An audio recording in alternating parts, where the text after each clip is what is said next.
Hello students, good morning all of you. मैं Umesh sir उज्ज्वल education के YouTube channel में आप लोगों का स्वागत करता हूं। आज से हम लोग एमपीपीएससी प्री के लिए 30 दिन में 3 यूनिट लेक्चर सीरीज को स्टार्ट कर रहे हैं। यहां पर हम बहुत ही शानदार पढ़ने वाले हैं, इसलिए आप अपने फ्रेंड्स को, जो भी आपके फ्रेंड सर्कल में है, जो भी एमपीपीएससी प्री की एग्जामिनेशन की प्रिपरेशन कर रहे हैं, उनको सजेस्ट करें। आज की क्लास में हम लोग मध्य प्रदेश के इतिहास की बात करेंगे। आज की क्लास में हम लोग मध्य प्रदेश के इतिहास की बात करेंगे। मध्य प्रदेश के इतिहास की बात करेंगे। जो हमारा मध्य प्रदेश है, इसका निर्माण, इसका विकास कहां से हुआ है, कैसे हुआ है, किस प्रकार से हुआ है। ठीक, तो देखिए यहां पर जब हम भारत की आजादी की बात करें 1947 की, जब भारत आजाद होता है तो उस समय मध्य प्रदेश नाम की कोई राज्य नहीं था, कोई रियासत नहीं थी। ठीक, तो ये बना कैसे? देखिए यहां पर जैसे ही भारत आजाद होता है, भारत कब आजाद होता है? 1947 में। जब भारत आजाद होता है 1947 में, तो उस समय वहां पर 552 रियासतें होती हैं। कितनी होती हैं? 552 रियासतें होती हैं। अब यहां पर देखिए, जो 552 रियासतें होती हैं, 552 रियासतें होती हैं, इनमें देखिए जो 549 रियासतें हैं, ये तो 549 रियासतें हैं, वो भारत में विलय हो जाती है। भारत में विलय हो जाती है। ठीक, भारत में विलय की सहमति दे देती, तो भारत में विलय हो जाती है। यहां पर 3 रियासतें बच जाती हैं। 3 रियासतें बच जाती हैं। अब देखिए जो 3 रियासतें बचती हैं वो कौन कौन सी बचती हैं? देखिए यहां पर जो 3 रियासतें हैं वो कौन कौन सी बचती हैं? देखिए, पहली बस्ती है हैदराबाद, जहां पर नवाब शासन कर रहे होते हैं। दूसरी बस्ती है जम्मू कश्मीर, जम्मू एंड कश्मीर, जहां पर उस समय वहां के राजा हरि सिंह ये राज्य कर रहे होते। तीसरी होती है आपकी जूनागढ़।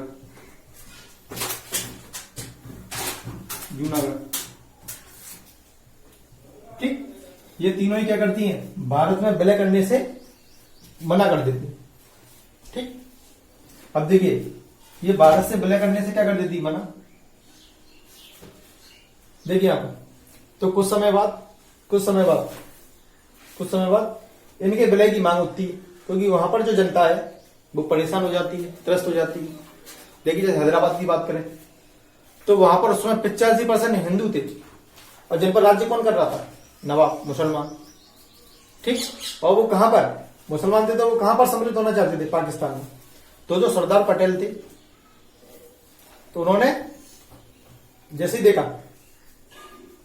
तो उन्होंने क्या किया, इसको जो हैदराबाद है, हैदराबाद को पुलिस कार्यवाही के द्वारा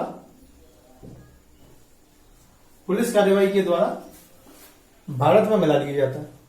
ठीक, दूसरा जम्मू कश्मीर को क्या होता है? जो हरि सिंह जी राजा थे, वो क्या करते हैं? विलय पत्र पर हस्ताक्षर करके भारत में मिला देते हैं। थर्ड वन, जो जूनागढ़ थी, जूनागढ़ को जनमत संग्रह के द्वारा मिला दिया जाता है। जो वहां पर जनता है, उसके जनमत संग्रह के द्वारा उसे भारत में विलय कर लिया जाता है। लेकिन देखिए जब आजाद हुआ उस समय ये विलय होने से मना कर देती हैं। ये तीनों रियासतें क्या है? जब भारत आजाद होता है 1947 में, ठीक, तो वहां पर जो सरकार होती है वो निर्णय लेती है कि आप जो रियासतें भारत में सम्मिलित होना चाहते हैं वो हो जाए, जो स्वतंत्र रहना चाहते हैं वो स्वतंत्र हो रह जाए। ठीक, तो उस कंडीशंस में 549 तो भारत में सम्मिलित हो जाती है, लेकिन ये 3 बच जाती हैं जो कि बाद में भारत में शामिल की जाती हैं। ठीक, तो यहां तक बताइए कोई दिक्कत। अब हम लोग आगे बात करते हैं इसी चीज को। ठीक, अब देखिए यहां पर जो रियासतें हैं, जो रियासतें थी, यहां पर देखिए इन रियासतों को रूल करने के लिए, राज्य करने के लिए इनको क्या कर देते हैं, इनका वर्गीकरण कर दिया जाता है। ठीक, इतनी रियासतों को एक साथ राज्य करना संभव नहीं। ठीक, तो इनका क्या कर दिया जाता है, इनका वर्गीकरण कर दिया जाता है, इनको बांट दिया जाता है अलग अलग भाग में। ठीक, इसमें कौन सी रियासतें रखी जाएंगी, कौन सी कहां रखी जाएगी, इसके लिए उन्होंने क्या किया, इसका वर्गीकरण कर दिया। अब जो इसका वर्गीकरण है, जो रियासतों का, इनका वर्गीकरण क्या करते हैं, 4 भागों में किया जाता है। कितने भागों में किया जाता है, 4 भागों में। कितने भागों में किया जाता है, 4 भागों में, जिनको नाम दिया जाता है भाग ए,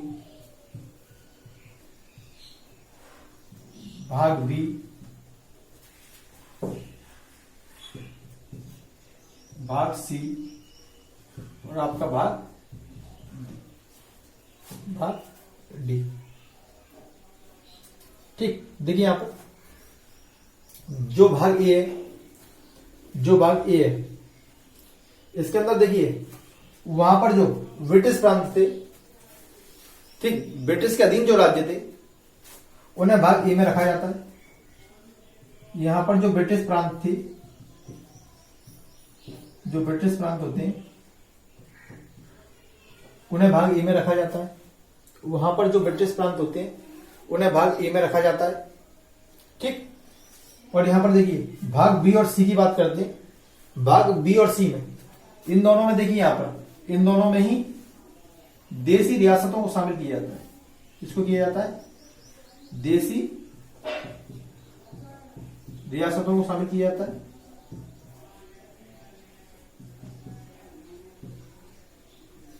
देसी रियासतों को शामिल किया जाता है।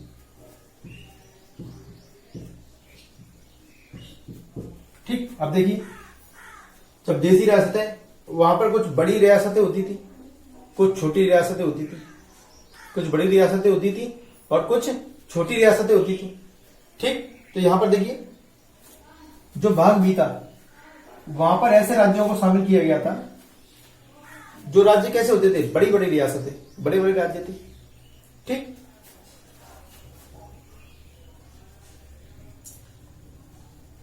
ऐसे राजा जिनकी रियासतें कैसी होती थी, बड़ी रियासतों को,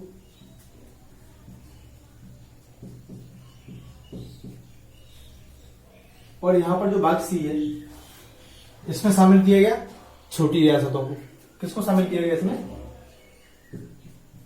छोटी रियासतों को। ठीक, और जो भाग डी है, जो भाग डी है, इसमें जो अंडमान एवं निकोबार जो अभी केंद्र शासित प्रदेश है, उसे इसमें शामिल किया गया। अंडमान एवं निकोबार को, अंडमान एवं निकोबार को भाग डी में शामिल किया गया। ठीक है, ठीक है, ये 1947 के अनुसार बात कर रहे हैं। कब की बात कर रहे हैं, ये 1947 के अनुसार 4 भाग में बांट दिया जाता है। ठीक, यहां तक बताइए कोई दिक्कत। अब हम लोग आगे बात करें। अब देखिए हम लोग आगे बात करें, इसको साफ कर दें। देखिए आप नोट डाउन कर लीजिए, जब इसको साफ कर देते, साफ कर दे। देखिए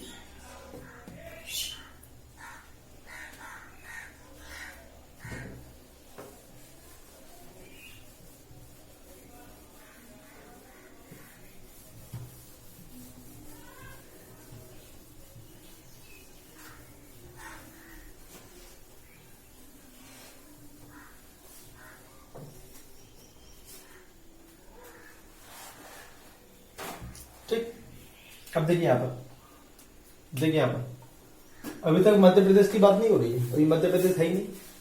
ठीक, अब देखिए लो हम लोग, अब देखिए यहां पर, अब देखिए हम लोग भारत की आजादी के बाद 1947 के बाद देखिए क्या होता है। अब हम लोग मध्य प्रदेश की स्थिति की बात करते हैं थोड़ा सा।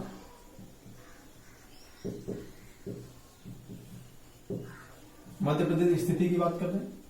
अब यहां पर देखिए, वहां पर क्या हुआ, जो रियासतें थी उनका वर्गीकरण भी हो गया, उनको अलग अलग बातों, अलग अलग भागों में बांट दिया कि भाग ए में कौन है, भाग बी में कौन है, भाग सी में कौन है और भाग डी में कौन है।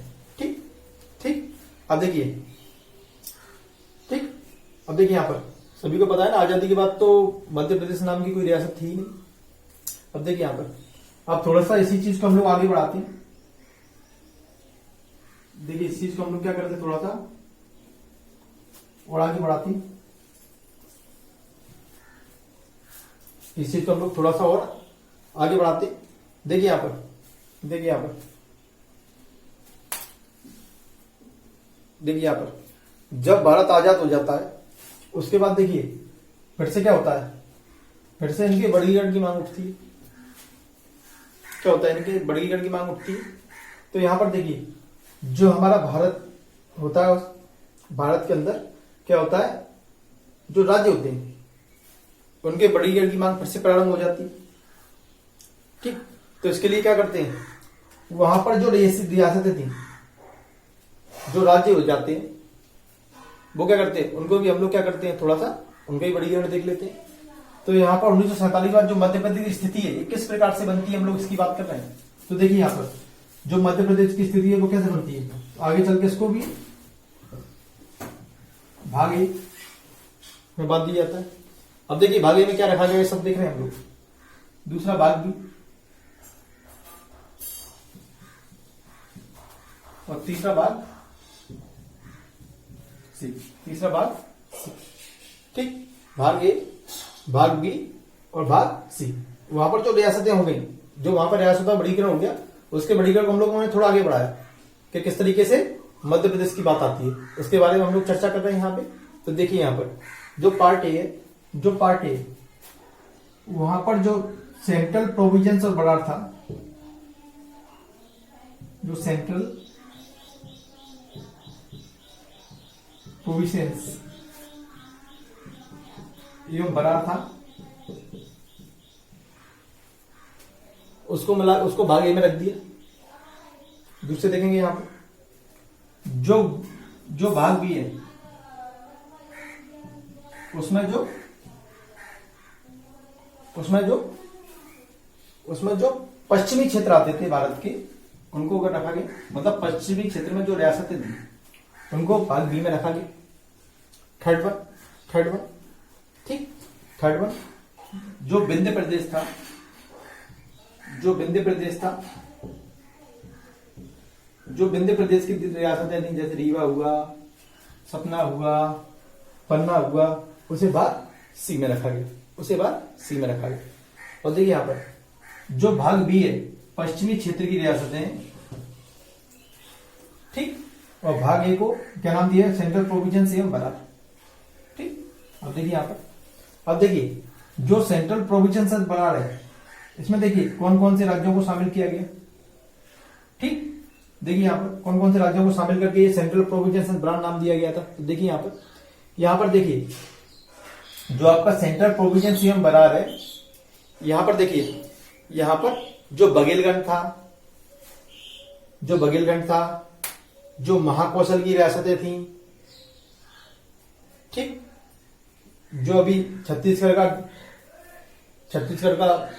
पुनर्गठन के टाइम पे छत्तीसगढ़ को क्या कर दिया, अलग कर दिया, तो वो छत्तीसगढ़ भी किसमें था, यहीं पर था। तो लिख सकते हैं आप लोग बुंदेलखंड,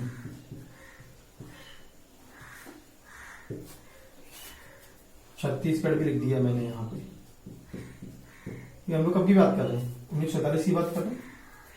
ये आपका महाकौशल, जो महाकौशल का क्षेत्र था, जिसकी राजधानी जबलपुर होती थी। ठीक, अब देखिए यहां पर ये हो गया। अब देखिए जो पश्चिम की रियासतें थी, पश्चिमी क्षेत्र थे, उनको यहां पे शामिल किया गया भाग बी। और जो भाग सी में जो विंध्य प्रदेश के राज्य थे, जो रियासतें थी, जैसे रीवा, पन्ना, सतना, इनको भाग सी में शामिल किया गया। ठीक, अब देखिए यहाँ पर थोड़ी सी बात को और आगे बढ़ाते हैं, तो देखिए यहाँ पर, ठीक, अब यहाँ पर देखिए ये सेंट्रल प्रोविजंस बरार और इसे विंध्य प्रदेश नाम दिया गया। और जो पश्चिमी क्षेत्र है इसी हम लोगों ने क्या नाम दिया, मध्य भारत। क्या नाम दिया उस समय, मध्य भारत। क्या नाम दिया, मध्य भारत। मध्य में स्थित था इसलिए इसे क्या नाम दे दिया, मध्य भारत, बीच में। अब देखिए यहां पर, अब यहां पर देखिए जो भाग ये राज्य थे इन सभी के क्या हुआ, राजधानियां बनाई जाएंगी। तो जो भाग ए है, जो भाग ए है इसकी राजधानी नागपुर को बनाई गई। भाग ए है इसकी राजधानी किसे बनाया जा रहा है, इसकी राजधानी नागपुर को बनाया गया। ठीक, अब देखिए यहां पर जो पश्चिमी क्षेत्र है, जो पश्चिमी क्षेत्र है मध्य भारत का क्षेत्र है, इसकी दो राजधानियां होती थी। कैसी होती थी, दो राजधानी कैसी होती थी, इसकी दो राजधानी बनाएगी, इसकी दो राजधानियां बनाएगी, इसकी दो राजधानी बनाएगी। एक तो ग्रीष्मकालीन राजधानी होती थी।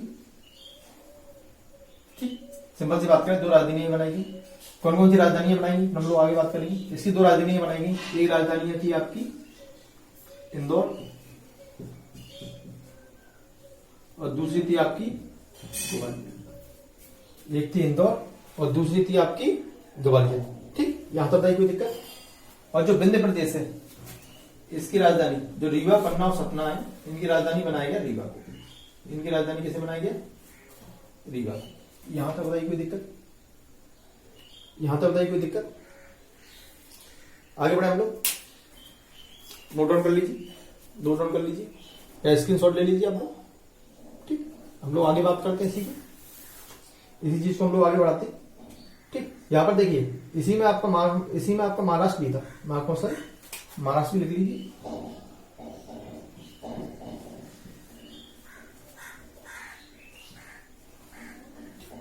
साफ कर दो इसको, देखिए इसको साफ कर देते हैं। इसके आगे बात करते हैं हम लोग।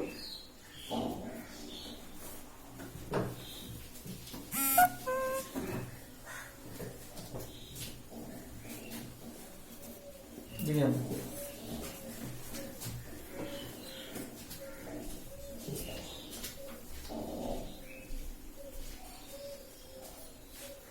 इसी के हम लोग आगे बात करते हैं। तो देखिए यहां पर, अब देखिए यहां पर, अब देखिए जैसे ही देखिए यहां पर जो मध्य भारत होता है, जो मध्य भारत बनकर तैयार हो गया। ठीक, अब देखिए हम लोग आगे बात करें हम लोग। देखिए मध्य भारत बन गया, वो मध्य प्रदेश नहीं है अभी। ठीक, हम लोग आगे बात कर रहे हैं। देखिए यहां जब 1946 में, जब 1946 में संविधान सभा का गठन होता है, 1946 में संविधान सभा का गठन होता है, तो उस समय जो संविधान सभा के स्थायी अध्यक्ष कौन होते हैं आपके, डॉक्टर राजेंद्र प्रसाद। कौन होते हैं, डॉक्टर राजेंद्र प्रसाद। जो मैं बोल रहा हूं ये सारे फैक्ट आप लोग याद रखें, ये एग्जामिनेशन में पूछे जाते हैं। उन्हीं फैक्ट की हम लोग चर्चा कर रहे हैं, उन्हीं की बात कर रहे हैं हम लोग। देखिए यहाँ पे जो 1946 में जब संविधान सभा का निर्माण होता है, उस समय डॉक्टर राजेंद्र प्रसाद को स्थायी अध्यक्ष बनाया जाता है। ठीक, क्या बनाया जाता है, डॉक्टर राजेंद्र प्रसाद को स्थायी अध्यक्ष बनाया जाता है। और वहां पर राज्यों के वर्गीकरण की मांग उठ रही थी, राज्यों के वर्गीकरण की मांग उठती। और कहा जाता है जो राज्यों का विभाजन है, जो राज्यों का वर्गीकरण है, वह प्रशासनिक आधार पर होना चाहिए। कैसा होना चाहिए, प्रशासनिक आधार पर होना चाहिए। जो राज्यों का वर्गीकरण है वह प्रशासनिक आधार पर होना चाहिए। ठीक, इसकी मांग उठती। ठीक, लेकिन वहां पर कुछ रियासतें नहीं बोलती हैं कि प्रशासनिक आधार पर ना होकर कैसा होना चाहिए, भाषाई आधार पर होना चाहिए। जब विवाद की स्थिति उत्पन्न हुई ना, कुछ बोल रहे हैं प्रशासनिक, कुछ बोल रहे हैं आपके भाषाई आधार पर, तो इसके लिए क्या होता है, तो इसके लिए जो एस के धरते तो धर आयोग का गठन किया जाता है। किसका, धर आयोग का गठन किया जाता है। किस लिए गठन किया जाता है कि वो यह जांच करे कि जो राज्यों का वर्गीकरण है वह किस आधार पर होना चाहिए। जो धर आयोग है, धर आयोग क्यों बनाया जाता है, जो धर आयोग बनाया जाता है जांच के लिए, जांच के लिए, किसकी जांच के लिए? कि राज्यों का निर्माण, जांच के लिए, पता करने के लिए, जांच के लिए पता करने के लिए बनाया जाता है कि राज्यों का निर्माण किस आधार पर होना चाहिए, किस आधार पर होना चाहिए, किस आधार पर होना चाहिए। ठीक, तो एस के धर आयोग है, वो क्या करता है? अपनी एक रिपोर्ट प्रस्तुत करता है, एक रिपोर्ट सौंपता है, और इस रिपोर्ट में कहता है, उस रिपोर्ट में कहता है कि जो राज्यों का वर्गीकरण है, जो भारत के राज्य हैं उनका जो वर्गीकरण है वो प्रशासनिक आधार पर होना चाहिए, ना कि भाषाई आधार पर होना चाहिए। ठीक, ये रिपोर्ट कौन सौंपता है? ये रिपोर्ट सौंपता है धर आयोग। क्या रिपोर्ट सौंपता है? देखिए यहां पर धर आयोग रिपोर्ट सौंपता है। क्या रिपोर्ट सौंपता है? धर आयोग रिपोर्ट सौंपता है राज्यों का जो वर्गीकरण है, जो पुनर्गठन है, प्रशासनिक आधार पर होना चाहिए। ऐसा होना चाहिए, प्रशासनिक आधार पर होना चाहिए। ठीक, कैसा होना चाहिए? प्रशासनिक आधार पर होना चाहिए। ये उन्होंने रिपोर्ट सौंपी। ठीक, जैसे ही रिपोर्ट सौंप देंगे, जैसे ही रिपोर्ट सौंप देंगे तो क्या हुई? इनकी रिपोर्ट की जांच के लिए कि इन्होंने जो बोला है वो सही भी है या गलत है, इसकी जांच की जाएगी ना। तो यहां पर जो धर आयोग ने पता किया, बताया कि जो निर्माण है, राज्यों का निर्माण कैसा होना चाहिए, किस प्रकार से होना चाहिए? प्रशासनिक आधार पर। कैसा होना चाहिए? प्रशासनिक आधार पर। अब जो इन्होंने कहा उसकी जांच के लिए एक समिति बनाई जाती है। इसकी जांच के लिए, इसकी जांच के लिए एक समिति बनाई जाती है, एक समिति बनाई जाती है। देखिए धर आयोग को कार्य सौंपा गया कि आप ये पता कीजिए, पता कीजिए कि, पता कीजिए कि राज्यों का निर्माण किस आधार पर होना चाहिए। तो उन्होंने पता करके एक रिपोर्ट सबमिट कर दी कि जो आपका राज्यों का वर्गीकरण है वो कैसा होना चाहिए, प्रशासनिक आधार पर होना चाहिए। अब देखिए यहां पर, अब उन्होंने तो अपनी रिपोर्ट सबमिट कर दी, तो वो उन्होंने सही रिपोर्ट दी है, यानी इसकी जांच के लिए एक कमेटी बनी, एक समिति बनी। इसे बोलते हैं JVP समिति। क्या बोलते हैं इसे हम लोग?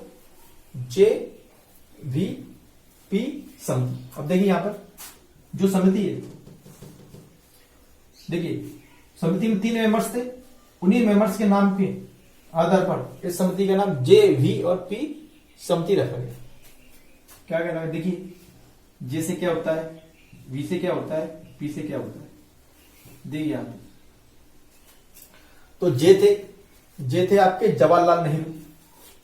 क्या नाम था? पंडित जवाहरलाल नेहरू। कौन थे? भारत के पहले प्रधानमंत्री जवाहरलाल नेहरू। ठीक, बी आपके कौन है? देखिए यहां पर बी आपके वल्लभ भाई पटेल। बी आपके वल्लभ भाई,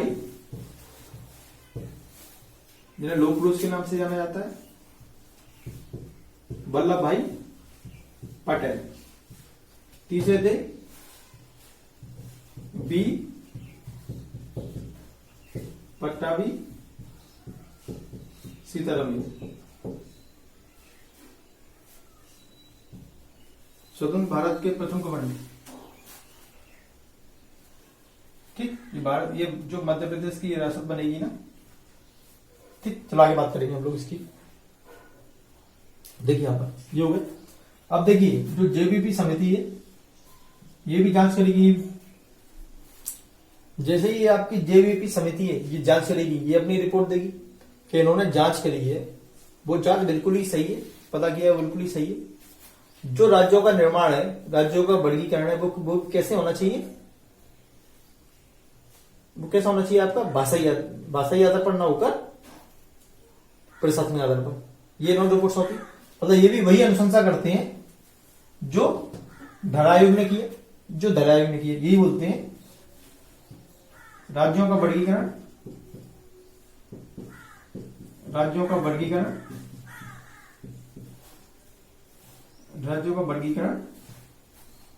कैसा होना चाहिए? राज्यों का वर्गीकरण प्रशासनिक आधार पर ही होने की अनुशंसा करते हैं। प्रशासनिक आधार पर इन्होंने भी क्या अनुशंसा की? इन्होंने भी अनुशंसा कर दी कि जो राज्यों का निर्माण है, वो इन्होंने जो कहा है बिल्कुल सही है। राज्यों का निर्माण या राज्यों का वर्गीकरण प्रशासनिक आधार पर ही होना चाहिए। यहां तक बताइए कोई दिक्कत? हम लोग अब आगे बात करते हैं। देखिए आप जैसे ये निर्णय आ जाएगा, जैसे ही निर्णय आ जाएगा, देखिए हैदराबाद, देखिए जो हैदराबाद है वहां पर एक व्यक्ति होते हैं श्री पोटालू सीतारामैया। ठीक, क्या नाम होता है उनका? श्री पोटालू सीतारामैया। ठीक, अब वो क्या करते हैं? वो आमरण अनशन पे बैठ जाते हैं कि भैया नहीं, मैं इस रिपोर्ट को नहीं मानता। जो हैदराबाद है, उसका जो हैदराबाद राज्य है, जो उसका निर्माण है, जो पुनर्गठन है, जो वर्गीकरण है, वो कैसा होना चाहिए? भाषाई आधार पर। कैसा होना चाहिए? भाषाई आधार पर। ठीक, तो क्या होता है? वो आमरण अनशन पर बैठ जाते हैं, तो 56 पे तो उनकी मृत्यु हो जाती है। जैसे उनकी मृत्यु होती है, वैसे क्या होता है? हैदराबाद में दंगा स्टार्ट हो जाता है। क्या हो जाएगा? दंगा स्टार्ट हो जाएगा जब वो आदमी मर जाएगा तो। ठीक, तो जैसे ही दंगा स्टार्ट हो जाता है, ठीक, जो हैदराबाद आंध्र प्रदेश होता है, वहां पर क्या होता है? दंगा भड़क उठता है। अब जैसे ही दंगा भड़क हुआ, आनन फानन में क्या कर देते हैं? आनन फानन में जो आंध्र प्रदेश है उसको भाषाई आधार पर बनाने की घोषणा कर दी जाती है कि इसका निर्माण भैया द्वारा भाषाई आधार पर किया जाएगा। ठीक, यहां तक बताइए कोई दिक्कत? अब देखिए यहां पर, ठीक, यहां पर कोई दिक्कत? साफ करते इसको, आगे बढ़े हम लोग। अब देखिए इसमें हम लोग आगे बढ़े। ठीक,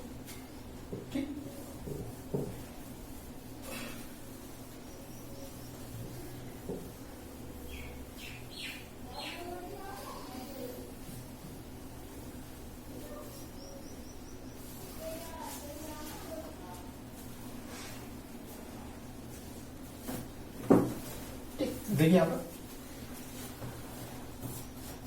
जैसे ही सीतारामैया की मृत्यु होती है, ठीक, जैसे उनकी मृत्यु होती है, तो वहां पर जो तत्कालीन प्रधानमंत्री होते हैं जवाहरलाल नेहरू, वो आनंद फानन में घोषणा कर देते हैं कि जो आंध्र प्रदेश है उसका गठन भाषाई आधार पर होगा। ठीक, जैसे घोषणा कर देते हैं। तो देखिए यहां पर 1 अक्टूबर 1953 को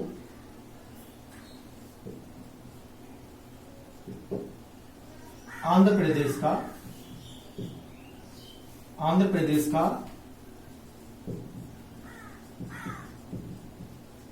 भाषाई आधार पर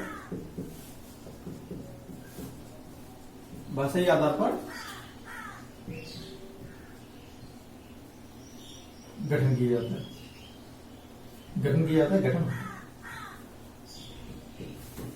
ठीक, ये बहुत ही इंपॉर्टेंट फैक्ट है। ये एमपीपीएससी ने बहुत बार पूछा है और बाकी एग्जामिनेशन में भी पूछा जाता है कि भाषाई आधार पर सबसे पहले किस राज्य का गठन हुआ था। ये बहुत ही शानदार क्वेश्चन है, बहुत पूछा जाता है। ठीक, तो सबसे पहले भाषाई आधार पर किसका गठन होता है? आंध्र प्रदेश का। ठीक, जैसे ही आंध्र प्रदेश का गठन हो जाता है भाषाई आधार पर, जैसे ही आंध्र प्रदेश का भाषाई आधार पर गठन हो जाता है, तो क्या हुआ?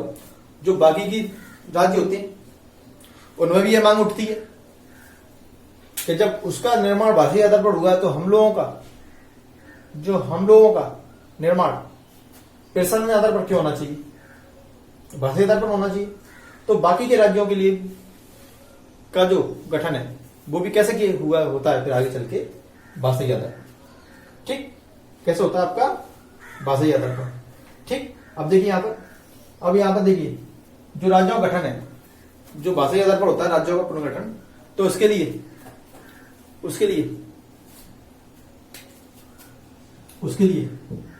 देखिए यहां पर, उसके लिए एक आयोग बनता है। क्या बनता है? उसके लिए एक आयोग बनेगा।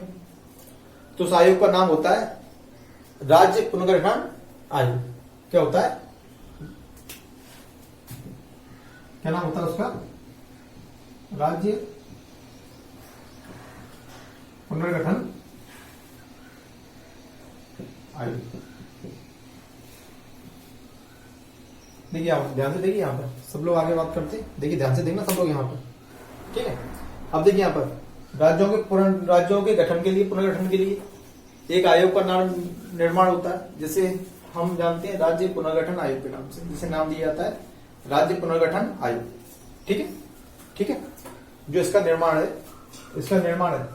कब होता है? दिसंबर 1953। दिसंबर 1953 में इसका निर्माण होता है। ठीक, और इन्हें कार्य सौंपा जाता है कि आप जाके ये पता कीजिए कि भाषाई आधार पर कितने राज्यों का निर्माण होना है, कितने राज्यों का निर्माण कर सकते हैं और करना चाहिए। ठीक, तो ये क्या करते हैं? ठीक, ये अपनी एक रिपोर्ट सौंपते हैं। ठीक, ये आयोग है, तो आयोग का कोई ना कोई अध्यक्ष होगा। तो देखिए यहां पर जो राज्य पुनर्गठन आयोग है इसके अध्यक्ष थे फजल अली। कौन से? फजल अली। ठीक, ये अध्यक्ष हो गए। और जो सदस्य थे वो कौन थे? पंडित हृदयलाल कुंजरू और के.एम. पाणिकर। दो सदस्य थे और ये अध्यक्ष थे। ये कैसे थे? ये अध्यक्ष थे। के.एम. पाणिकर और हृदयलाल नाथ कुंजरू ये कौन थे? सदस्य थे। ये अपनी एक रिपोर्ट प्रस्तुत करते हैं। ये क्या करते हैं? ये अपनी रिपोर्ट सौंपते हैं और ये अपनी रिपोर्ट में ये कहते हैं कि भाषाई आधार पर कितने राज्यों का निर्माण होना है। ठीक, तो इसके लिए एक रिपोर्ट सौंपते हैं। ये अपनी रिपोर्ट में प्रस्तुत करते हैं कि जो भाषाई आधार पर है उसमें उसके आधार पर 16 राज्य और कुछ केंद्र शासित प्रदेशों का निर्माण किया जाना चाहिए। ये इन्होंने बात की, इन्होंने कह दी अपनी रिपोर्ट में कि यदि हम लोगों को निर्माण करना है, राज्यों का पुनर्गठन करना है, तो हमें क्या करना चाहिए? 16 राज्य और कुछ केंद्र शासित प्रदेशों का निर्माण करना चाहिए। ठीक, ये उन्होंने रिपोर्ट सौंप दी। ठीक, अब देखिए यहां पर जैसे ये रिपोर्ट सौंपेंगे तो राज्य पुनर्गठन आयोग देखिए यहां पर जो भी राज्य बनेगा, संविधान लागू हो गया, तो हमें क्या करना पड़ेगा? कुछ ना कुछ संविधान में संशोधन करने पड़ेंगे, कुछ ना कुछ नियम बनाने पड़ेंगे। ठीक है, तो राज्य पुनर्गठन अधिनियम 1956 बनता है। राज्य पुनर्गठन अधिनियम 1956 बनता है। ठीक, तो यहां पर देखिए ठीक, तो राज्य पुनर्गठन अधिनियम बनता है, तो इसके लिए संविधान में संशोधन किया जाता है, जिसे हम लोग 7वां संविधान संशोधन के नाम से जानते हैं। कौन सा किया जाता है? 7वां संविधान संशोधन किया जाता है। यहाँ पर क्या किया जाता है? जो राज्य है उसको 2 भागों में बढ़िया किया जाता है, एक राज्य और एक केंद्र शासित प्रदेश। एक राज्य और एक केंद्र शासित प्रदेश। ठीक, राज्य और केंद्र शासित प्रदेश। ठीक, अब इन्होंने रिपोर्ट सौंप दी। अब देखिए ये तो रिपोर्ट सौंप देंगे। अब देखिए यहाँ पर, अब जैसे ये रिपोर्ट सौंपेंगे क्या कहेंगे? तो देखिए राज्य पुनर्गठन अधिनियम जो आयोग है उसमें संशोधन किया जाता है, केंद्र और राज्यों में बांट दिया जाता है। तो इसके आधार पर देखिए यहाँ पर इसके आधार पर 14 राज्य और 6 केंद्र शासित प्रदेशों का निर्माण किया जाता है। कितना किया जाता है?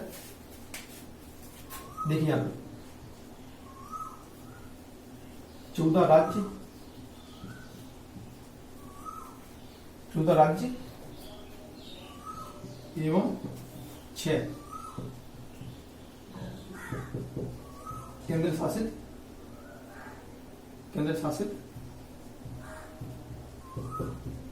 प्रदेशों का निर्माण किया जाता है। 14 राज्य एवं 6 केंद्र शासित प्रदेशों का निर्माण किया जाता है। ठीक है, अब निर्माण हो गया। ठीक, अब क्या हुआ, निर्माण हो गया। ठीक, अब देखिए यहां पर जैसे निर्माण हो जाएगा, उसी के तहत 1 नवंबर 1956 को, उसी के तहत 1 नवंबर 1956 को मध्य प्रदेश राज्य का गठन किया जाता है। मध्य प्रदेश राज्य का गठन किया जाता है। ठीक, यहां तक बताइए कोई दिक्कत? ठीक, अब मध्य प्रदेश राज्य का क्या हो गया, गठन हो गया। अब जैसे ही गठन हो जाएगा, ठीक। अब देखिए यहां पर जो गठन हो जाएगा, अब गठन इससे पहले कि हम लोगों ने जो वर्गीकरण किया था, क्या था, पार्ट ए, बी और सी। पार्ट ए और बी और सी में था। तो देखिए यहां पर इसके आगे की हम लोग बात करते हैं। देखिए यहां पर मध्य प्रदेश राज्य गठन हो गया। इसका जो पुराना नाम होता है, कहां से इसका गठन हुआ है, किस भाग से हुआ। ठीक, तो पुराने नाम की हम लोग बात करते हैं। पुराने नाम में से हम लोग सेंट्रल प्रोविजंस एंड बरार के नाम से जानते हैं। तो इसका निर्माण कहां से हुआ है, उसी पार्ट से हुआ है, जानते हैं हम लोग, सेंट्रल प्रोविजंस एंड बरार। ठीक, यहां हम लोग फैक्ट्स की बात कर रहे हैं हम लोग। अब देखिए यहां पर सारे फैक्ट चलेंगे, देखिए यहां पर। ठीक, पुराना नाम क्या होगा, सेंट्रल प्रोविजंस एंड बरार। ठीक, अब देखिए सेंट्रल प्रोविजंस एंड बरार, इसकी राजधानी क्या होती थी, नागपुर। ठीक, तो मध्य प्रदेश राज्य के गठन से पहले उसकी राजधानी क्या होगी, नागपुर। जैसे ही मध्य प्रदेश राज्य का गठन हो जाएगा 1 नवंबर 1956 को, तो यहां पर इसकी राजधानी बना दिया जाएगा किसको, भोपाल। किसको बना दिया, भोपाल। अब देखिए एक और चीज, भोपाल को इसकी राजधानी क्यों बनाया गया, तो देखिए यहां पर जैसे ही राज्य बनेगा, तो जैसे उसकी राजधानी की बात उठेगी, तो क्या होगा, देखिए यहां पर वहां पर जो क्षेत्र थे वो क्या कहेंगे, हमारी ये राजधानी बनाया जाए, वो राजधानी बनाया जाए। ठीक है, तो इसकी भी स्थिति बड़ी दयनीय हो रही थी उस समय। तो क्या किया उन्होंने, देखिए यहां पर भोपाल को क्यों बनाया गया। देखिए सबसे पहले ग्वालियर की मांग उठी, फिर इंदौर की मांग उठी, फिर बात आती है भोपाल। भोपाल में उस समय नवाबों का राज्य था, बहुत बड़े बड़े भवन थे। कैसे थे, बड़े बड़े भवन। तो देखिए यहाँ पर, तो बड़े बड़े भवन थे, तो वहां पर जो प्रशासनिक कार्य होने थे, प्रशासनिक कार्यों के लिए बिल्डिंग की आवश्यकता थी, तो वो बहुत बड़ी बिल्डिंग मौजूद थी, इसलिए उस समय वहां पर उसको राजधानी बना दिया गया। किसको बना दिया गया, भोपाल को राजधानी घोषित किया गया। अब देखिए यहाँ पर मध्य प्रदेश राज्य गठन हो गया, पहले सेंट्रल प्रोविजंस बरार। ठीक, अब देखिए यहाँ पर सात प्रदेश को देखिए यहाँ पर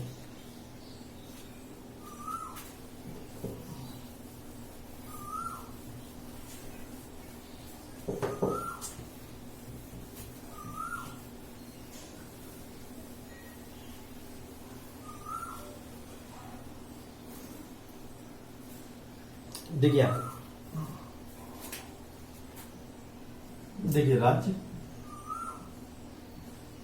क्या हो गया हमारा मध्य प्रदेश। गठन क्या हो गया,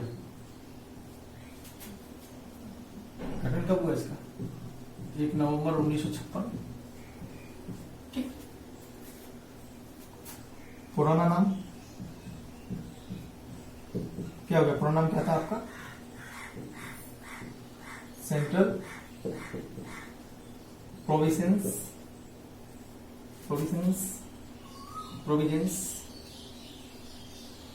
एंड बरार। इसकी राजधानी पहले क्या थी, राजधानी थी इसकी नागपुर। राजधानी क्या थी इसकी, नागपुर। ठीक। और जो बात है मध्य प्रदेश,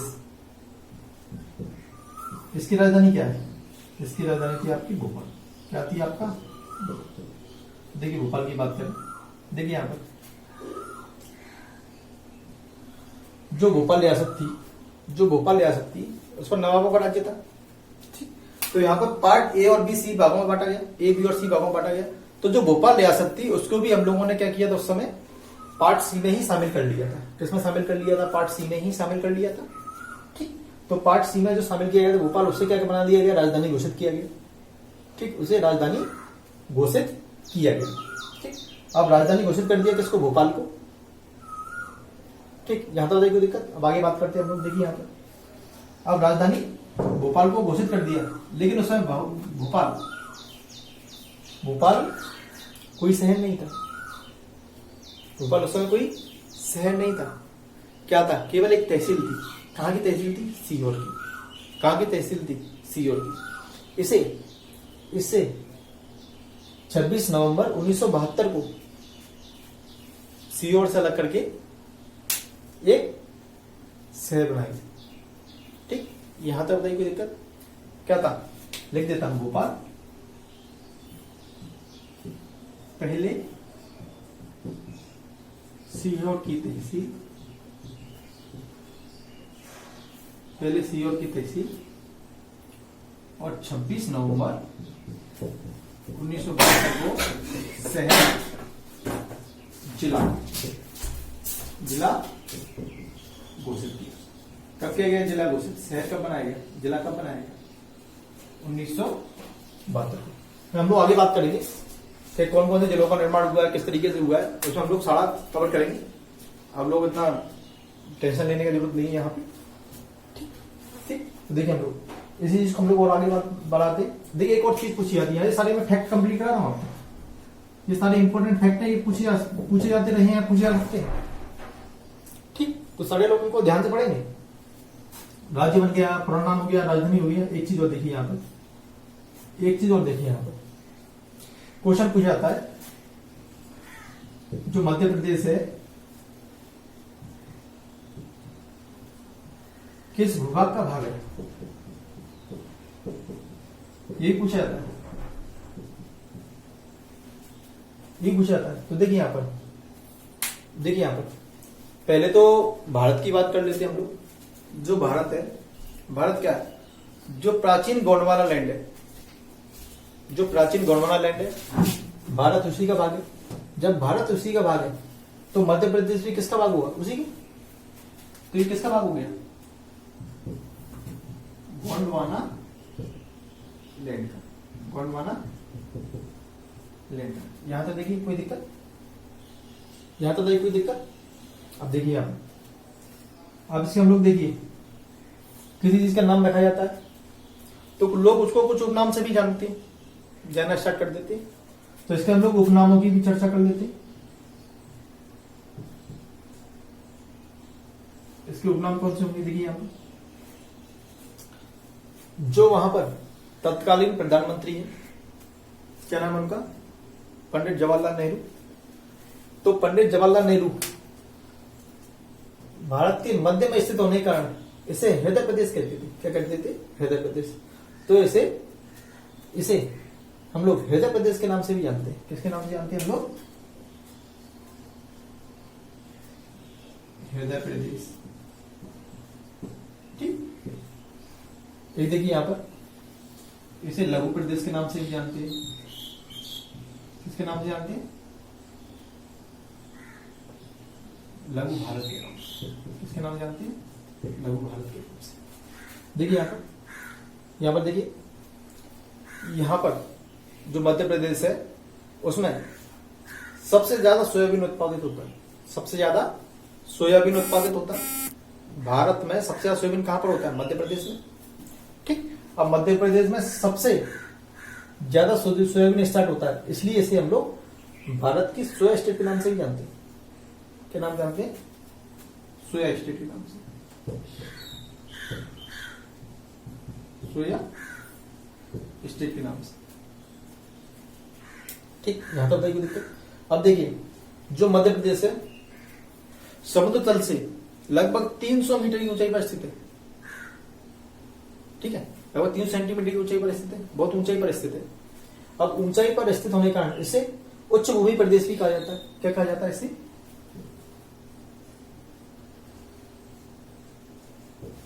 उच्च भूमि प्रदेश, उच्च भूमि प्रदेश। ठीक, अब देखिए यहां पर, देखिए यहां पर मध्य प्रदेश, लघु बारार, सुयर स्टेट, उच्च भूमि प्रदेश। ठीक, अब देखिए यहां पर हम लोग थोड़ी सी और आगे बात कर लेते हैं, हम लोग थोड़ी सी और आगे बात कर लेते हैं। देखिए यहां पर थोड़ी सी और आगे बात कर लेते हैं। देखिए यहां पर, देखिए यहां पर जो मध्य प्रदेश है, जो मध्य प्रदेश है, यहां पर इसकी और बात कर लेते थोड़ी सी और। इसे हम लोग लैंड लॉक्ड कहते हैं। लैंड लॉक्ड क्या होते हैं? देखिए इनकी बात कर लेते हैं हम लोग कि लैंड लॉक्ड क्या होते हैं। देखिए यहां पर, ठीक, अब लैंड लॉक्ड क्या होते हैं? यहां पर लैंड लॉक्ड वह होते हैं जिसकी सीमा, जिस राज्य की सीमा, राज्य की सीमा ना ही किसी दूसरे देश से लगती है और ना ही समुद्र से लगती है, उसे कहते हैं हम लोग लैंड लॉक्ड। ठीक, अंतर्राज्यीय क्षेत्र, अंतर्राज्यीय क्षेत्र। ठीक, तो भारत कैसा है? सॉरी, मध्य प्रदेश कैसा है? एक लैंड लॉक्ड राज्य। यहां तक बताइए कोई दिक्कत? यहां तक बताइए कोई दिक्कत? अब देखिए हम लोग थोड़ा, देखिए यहां पर और आगे बात करते हैं। देखिए आप एक चीज थोड़ा सा यहां मिस हो गया उपनाम में। देखिए यहां पर जो भारत की बात करें, भारत की बात करें, भारत में जो जनजातियां हैं, जो जनजातियां हैं, एसटी है, तो सबसे ज्यादा एसटी मध्य प्रदेश में होती है, पाई जाती है। कहां पर पाई जाती है? सबसे ज्यादा जनसंख्या कहां पर पाई जाती है? मध्य प्रदेश में। इसलिए इसे हम लोग जनजाति प्रदेश और भी कहते हैं। क्या कहते हैं? जनजाति प्रदेश। क्या कहते हैं? जनजाति प्रदेश, जनजाति प्रदेश। यहां तक बताइए कोई दिक्कत? यहां तक बताइए कोई दिक्कत? अब देखिए हम लोग थोड़ा और आगे बढ़ते हैं, हम लोग और आगे बढ़ते हैं। ठीक, अब देखिए हम लोग यहां पर, ठीक, अब यहां पर देखिए जनजाति प्रदेश के बाद देखिए यहां पर जो हम लोग हीरे की बात करें, हीरे की बात करें तो सबसे ज्यादा हीरा कहां पर मिलता है? भारत में पन्ना में। कहां पर मिलता है? पन्ना में। ठीक, तो यहीं से कोहिनूर हीरा निकला था, तो इसलिए इसे हम लोग कोहिनूर प्रदेश के नाम से भी जानते हैं। किसके नाम से? ये मैं सारे एक दो बच्चे थे वो भी यहां लिखा दे रहा हूं, इसलिए लिखा दे रहा हूं यहां पर कि आपको यहीं पर कंप्लीट रिवाइज हो जाएगा। जब आप ये सीरीज खत्म होगी तो यहां से देखिए 30 दिन 3 यूनिट की सीरीज है। यहां पर हम लोग फर्स्ट यूनिट, थर्ड यूनिट और 50 यूनिट कवर करने वाले हैं। जिस दिन ये सीरीज कंप्लीट होगी, 30 दिन में हमारी 3 यूनिट कंप्लीट होंगी। उसके बाद जो आपका एमपीपीएससी प्री एग्जामिनेशन है उनमें जो मैं कंप्लीट करा रहा हूं, इन 3 यूनिट से कोई भी क्वेश्चन बाहर नहीं जाएगा, कोई भी क्वेश्चन बाहर नहीं जाएगा। ठीक, यहां पर जैसे ये 3 यूनिट कंप्लीट हो जाएंगी तो वहां पर हम लोग टेस्ट पेपर रखेंगे। सभी के 2-2 टेस्ट होंगे, सभी के 2-2 टेस्ट रखेंगे, ज्यादा नहीं रखेंगे। ठीक, 2-2 टेस्ट होंगे, तो वहां पर आप लोग चेक कर लें। एक काम आप लोगों को करना है। क्या करना है? यहां पर कोई आप एमसीक्यू की बुक ले लें। ठीक, MCQ, multiple choice questions, objective questions की एक बुक ले लें। उससे क्या करें? उसको आप डेली लगाएं, उसको आप लोग डेली लगाएं। जो मैं यहां पर कंप्लीट करा रहा हूं उसको पढ़ने के बाद ये एमसीक्यू डेली लगाएं, क्योंकि ये एमसीक्यू जब तक आप लोग नहीं लगाएंगे तब तक आपकी प्रैक्टिस नहीं होगी। जैसे आप एमसीक्यू लगाएंगे तो वहां पर जब आप एग्जाम हॉल में बैठेंगे तो आपको क्वेश्चन अपने आप माइंड में आएंगे। कैसे आएंगे? अपने आप माइंड में याद आएंगे। ठीक ठीक, तो आप सबसे इंपॉर्टेंट काम ये जरूर कर लें, एमसीक्यू ले लें। ठीक, और करंट जरूर पढ़ते रहे। Current very important. यदि आपको एमपीपीएससी प्री निकालना है जो आपका 25 जुलाई को होने वाला है, कब स्टार्ट कब होगा ये बात बताइए? ये आपका 25 जुलाई 2021 को आयोग ने इसकी डेट डिसाइड की, एमपीपीएससी आयोग ने। ठीक, तो ये 25 जुलाई को होना फाइनल हुआ है। ठीक, तो यदि आपको इसमें क्वालिफाइड करना है प्री एग्जामिनेशंस में, आगे बढ़ना है मेंस के लिए, तो आपका जो आपका करंट अफेयर्स है वो बहुत ही इंपॉर्टेंट साबित होगा। तो आप लोग उसको डेली पढ़ें। ठीक ठीक, अब देखिए आगे हम लोग बात करें इसी चीज को, हम लोग आगे बात करते हैं। तो देखिए यहाँ पर जो मध्य प्रदेश है, इसमें बहुत सारी नदियां बहती हैं, बहुत सारी नदियां बहती हैं। तो इसीलिए हम लोग इसे नदियों का मायका भी कहा जाता है, नदियों का मायका भी कहते हैं। नदियों का मायका, मायका माने क्या होता है? घर। मायका माने क्या होता है? घर। ठीक, महिलाएं अपने घर से ससुराल जाती हैं, तो जो उनका घर होता है उसे हम लोग क्या कहते हैं? मायका। क्या कहते हैं हम लोग? मायका। तो मध्य प्रदेश को भी क्या कहते हैं? नदियों का मायका। तो मध्य प्रदेश में बहुत सारी नदियां निकलती। ठीक, जैसे हम लोग बात करें चंबल की, उत्तर प्रदेश में जाके मिल जाती है। ठीक, यमुना में। ठीक, ताप्ती की बात करें महाराष्ट्र में चली जाती है। मतलब बहुत सारी नदियां बहती है। ठीक, यहां तक कोई दिक्कत? साफ कर दो इसको, साफ कर दो इसको। अब देखिए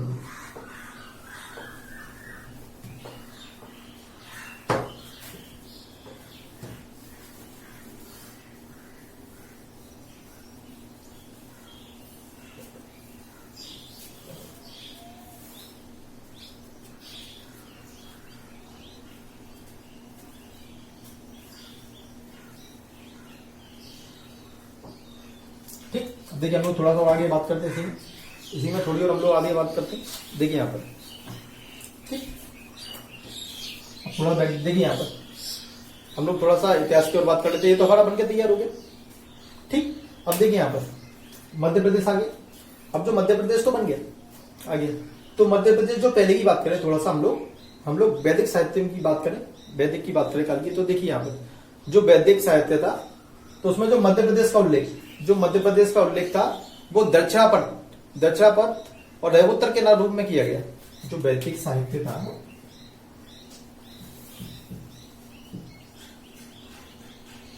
वैदिक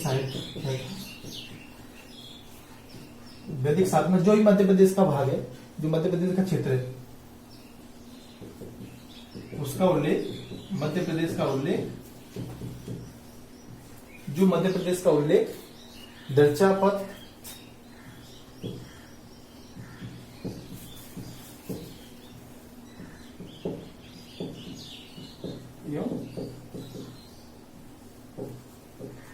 उत्तर के रूप में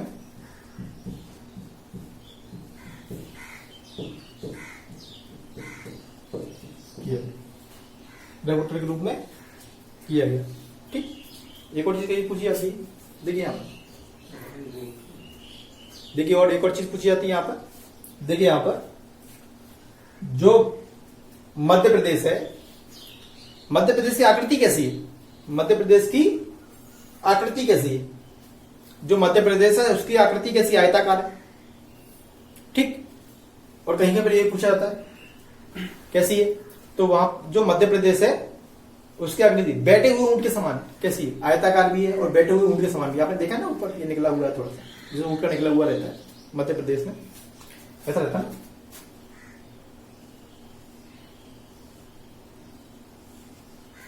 है ऊंट के समान। ठीक ठीक, तो कैसे आकृति इसकी? आयताकार और बैठे हुए ऊंट के समान। ठीक, जो मैं बोलता जाता हूं बीच में, आप लोग उसको जरूर याद रखें। ठीक, बहुत सारी चीजें ऐसी बोलता हूं, ठीक, जो एग्जामिनेशन में पूछी जाएंगी। ठीक है, वही फैक्ट हम लोग कवर कर रहे हैं। ठीक ठीक, अब थोड़ी और बात करें। देखिए यहाँ पर, देखिए यहाँ पर आधुनिक काल में क्या होता है? 6वीं शताब्दी से प्रारंभ होता है। ठीक, 6वीं शताब्दी से प्रारंभ होता है। ठीक है, जो वर्तमान मध्य प्रदेश है, जो यहां पर हम लोग मेन फैक्ट्स कवर कर रहे हैं। ठीक ठीक, अब देखिए यहां पर जो वर्तमान मध्य प्रदेश है, जो 6वीं शताब्दी की बात करें, महाजनपद काल की बात करते हैं लोग। जो महाजनपद काल में कितनी जनपदें थी?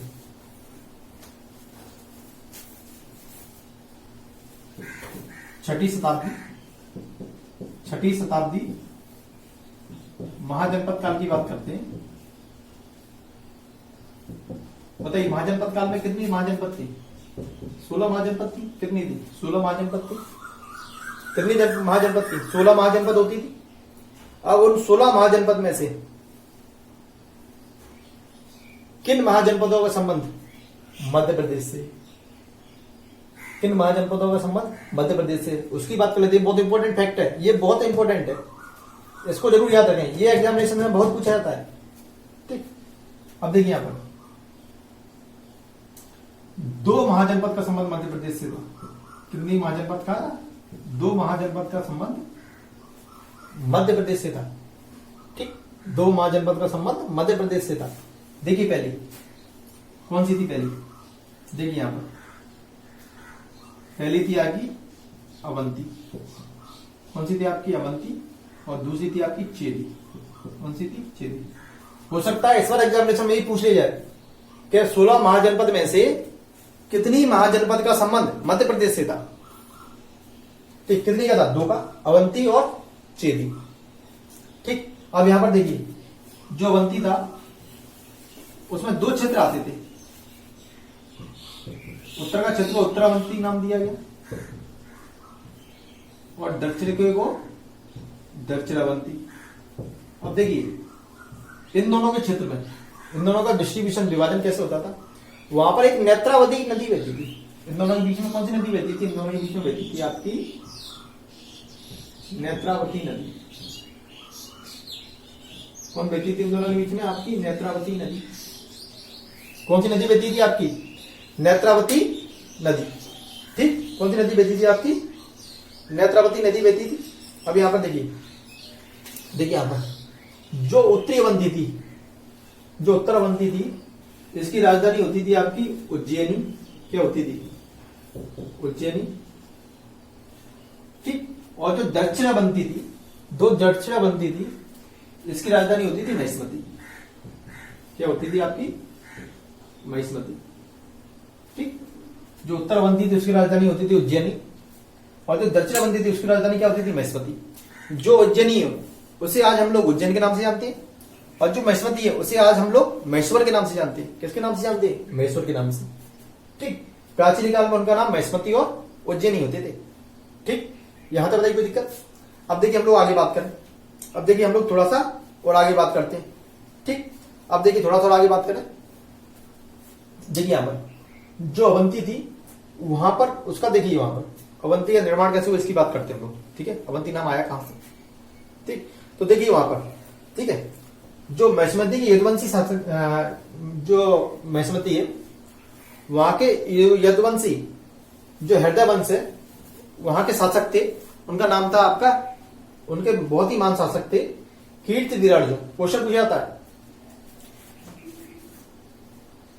हृदय वंश के सबसे महान शासक कौन थे? सबसे वीर प्रतापी शासक कौन थे?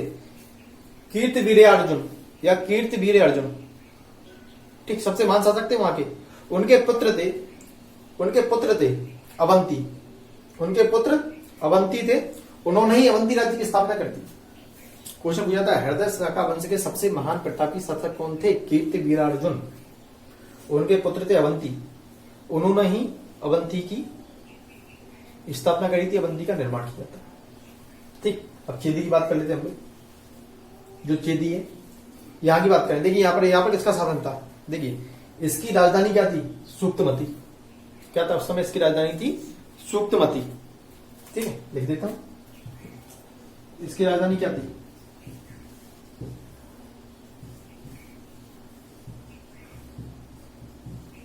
सूक्तमती।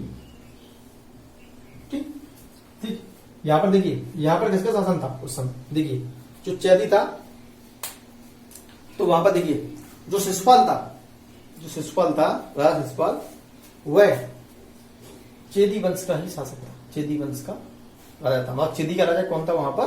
शिशुपाल। चेदी का राजा कौन था? शिशुपाल। यहां तक कोई दिक्कत? कोई भी चीज क्लियर ना हो तो आप मुझे बता दें यहीं पे। ठीक, कमेंट कर दें। ठीक, या जो भी आपको डाउट हो वो आप मेरे टेलीग्राम चैनल पे भी जुड़ सकते हैं, उज्ज्वल एजुकेशन के नाम से। आप वहां पर मुझे सेंड कर सकते हैं सजेशन अपने, ठीक, या वहां पर कोई भी क्वेरीज हो तो आप मुझे वहां पर सेंड कर सकते हैं। तो मैं जो लेक्चर होगा नेक्स्ट उसमें सारे के सारे टॉपिक्स और सारे के सारे जो भी डाउट्स हैं वो आपके सारे के सारे क्लियर करा दूंगा। ठीक ठीक, बस आपको यदि क्वालिफाइड करना है एग्जामिनेशन तो आपको रेगुलर पढ़ना पड़ेगा। ठीक, यदि 1-2 दिन पढ़ के 10 दिन पढ़ लिया 5 दिन पढ़ लिया उससे कुछ नहीं होगा। ठीक, एग्जामिनेशन क्वालिफाइड करना है तो आपको डेली पढ़ना पड़ेगा। ठीक ठीक, कंपटीशन बहुत ही टफ होने वाला है। ठीक, देखिए यहां पर देखिए, यहां तक कोई दिक्कत? अब देखिए यहां पर एक क्वेश्चन और पूछा जाता है, यहां से इंपॉर्टेंट फैक्ट है, यहीं पे कवर कर देता हूं। यहां पर देखिए, यहां पर आप लोग नोट डाउन कर ले, मैं बोल रहा हूं। देखिए यहां पर जो आपको 16 महाजनपद है, जो आपको 16 महाजनपद है, यही भी फैक्ट कवर कर रहा हूं। जो आपके 16 महाजनपद है इसकी जानकारी हमें कैसे मिलती है? जो 16 महाजनपद है उसकी जानकारी हमें कैसे मिलती है? यहीं पे हम लोग कवर कर लेंगे नोट में। ठीक, जो 16 महाजनपद है उसकी जानकारी हमें कैसे मिलती है? देखिए यहां पर जो 16 महाजनपद है इसकी जानकारी हमें बौद्ध ग्रंथ अगुंतर निकाय से मिलती है। किससे मिलती है? अगुंतर निकाय से। ठीक, किससे मिलती है? अगुंतर निकाय से। ठीक, यहां पर देखिए, यहां पर एक और है, इसकी जानकारी हमें जैन ग्रंथ के भगवती सूत्र से ही मिलती है। जैन ग्रंथ के भगवती सूत्र से ही मिलती है। दोनों पॉइंट लिख देंगे आप लोग। पूछा जा सकता है कि 16 महाजनपद की जानकारी जैन धर्म के किस ग्रंथ से मिलती है? भगवती सूत्र से। बौद्ध धर्म के किस ग्रंथ से मिलती है? अगुंतर निकाय से। ठीक, एक और पूछा जाता है यहां पर, देखिए यहां पर जो तमिल ग्रंथ है, तमिल ग्रंथ है शिल्पाधिकारम, तमिल ग्रंथ है, वो मैं यहां लिख देता हूं, तमिल ग्रंथ वाला। नोट में ये सारे फैक्ट आपको लिखने हैं, कवर करने हैं। ठीक है, तमिल ग्रंथ शिल्पाधिकारम,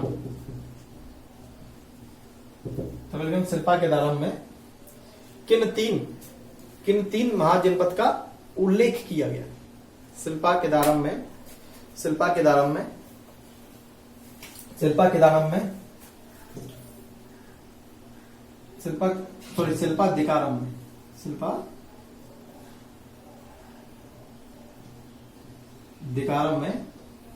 किन 3 महाजनपद का उल्लेख किया गया है? किन 3 महाजनपद का उल्लेख किया गया? देखिए यहां पर ध्यान से देखिए यहां पर 3 महाजनपद की बात आ रही है। ठीक है, तो इन 3 महाजनपद के देखिए नाम क्या क्या है? देखिए यहां पर एक है वत्स, एक क्या नाम है? वत्स, दूसरा मगध और तीसरा आपका अवंती। ये हो गई। अब देखिए एग्जामिनेशन से वो आपसे कुछ भी पूछ सकता है, ठीक, ऐसे पूछ सकता है जो मध्य प्रदेश की अवंती जनपद है, मध्य प्रदेश में अवंती जनपद है, इसका उल्लेख किस तमिल ग्रंथ में किया गया है? शिल्पाधिकार, या इस तरीके से पूछ सकता है जो तमिल ग्रंथ शिल्पाधिकारम है इसमें किस महाजनपद का उल्लेख नहीं किया गया है? तो 4 दे देगा, 3 ये दे देगा, 1 और दे देगा। ठीक, एग्जामिनर कुछ भी पूछ सकता है, आप लोगों को कोई भी फैक्ट छोटा नहीं, सारे के सारे फैक्ट हमें कवर करके चलना। ठीक, ये हमारा लेक्चर थोड़ा सा लंबा हो सकता है। ठीक, थोड़ा सा लंबा हो सकते हैं सारे के सारे लेक्चर्स, क्योंकि हमें 10 दिन में कम से कम 1 यूनिट पूरी की पूरी कवर करके चलना। ठीक, तो ये लेक्चर्स हमारे थोड़े से लंबे हो सकते हैं, लेकिन हम लोग कोशिश करेंगे कि इंपॉर्टेंट फैक्ट्स को लेते हुए चलें, तो लेक्चर थोड़ा सा हम लोग छोटे रखें। ठीक, अब देखिए हम लोग आगे बात करते हैं हम लोग। देखिए यहाँ पर, ठीक, अब यहाँ पर देखिए एक और चीज, यहाँ पर जो यहाँ पर 16 महाजनपद की बात कर रहे हैं हम लोग, जो 16 महाजनपद है, देखिए यहाँ पर जो 16 महाजनपद है उसमें 14 महाजनपद में तो क्या था? राजतंत्र था, और जबकि 2 महाजनपद कैसी थी? स्वतंत्र, मतलब गणतंत्र। कैसी थी आपकी? गणतंत्र। ठीक, अब देखिए यहाँ पर जो 2 गणतंत्र थी वो कौन सी थी? एक वड़जी थी और एक आपका मल्ल, वड़जी और मल्ल, ये 2 महाजनपद थी। ठीक। 16 भाजपा देखिए कौन सी होती है, कुरु होती है, पांचाल, सूरसेन, वत्स, आपका कौशल, मल्ल, आपका काशी, आपका अंग, मगध, ब्रजी, चेदी, मत्स्य, अस्मा, अवंती, गांधार और आपका कन्नौज। ये होती है आपकी 16 महाजनपद। ठीक है, ठीक। अब देखिए 7 प्रदेश को हम लोग, 7 प्रदेश को देखिए यहां पर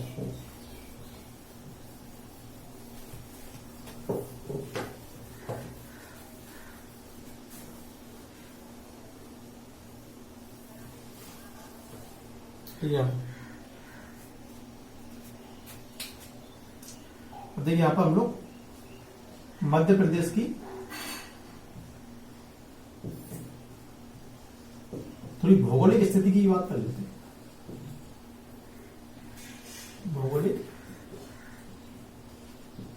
मध्य प्रदेश की भौगोलिक स्थिति। अब देखिए इसकी भौगोलिक स्थिति क्या है, देखिए यहां पर, ठीक है। अब देखिए यहां पर हम लोग इसकी भौगोलिक स्थिति की बात कर लेते हैं। देखिए यहां पर